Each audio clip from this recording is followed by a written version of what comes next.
Ես գիտարահար եմ։ El Robo։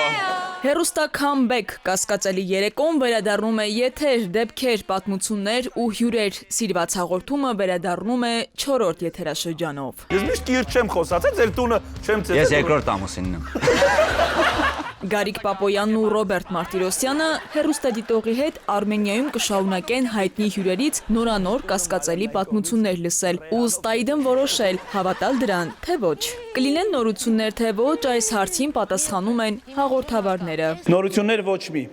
Ինչու՞։ Որովհետև ձևաչափը ինքը ձևաչափ է եւ մենք շարժվում ենք ըստ օրենքի եւ չենք ուզում նորամուծություններ մտցնել, որ մեզ սիրող հերոստատիտողը հանդիսատեսը միշտ տեսնի այն, գիտեք ինչ, եթե դու գնում ես պանիր եւ այդ պանիրի համը, այդ բրենդի պանիրի համը միշտ քո քիմքին նույնն էլ պետք չէ փոխել։ Մեր հաղորդումն էլ է պանիր։ Ես պանիր չեմ, սոյայի պանիր է, այո, մեր հաղորդումը։ Տոֆու պանիր։ Բայց Ռոբերտ ճիշտ է ասում, քանի որ մեր հաղորդման ձևաչափը այնպես է, որ ամեն հաղորդումը այսպես թե այնպես նորություն է, պետք չէ ձևաչափը փոխել, որի շնորհիվ ամեն հաղորդումը նորություն է։ Կասկածելի հյուրերը, եթե մեկական պատմություններով են խաղին մասնակցում, ապա հաղորդավարները Ռոբերտն ու Գարիկը անընդհատ են իբրև իրական կասկածելի պատմություններ ներկայացնում։ Ինչպես են այդքանը հիշում կամ ստեղծում, հերուստադիտողին այս հարցը մշտապես հետաքրքիր է։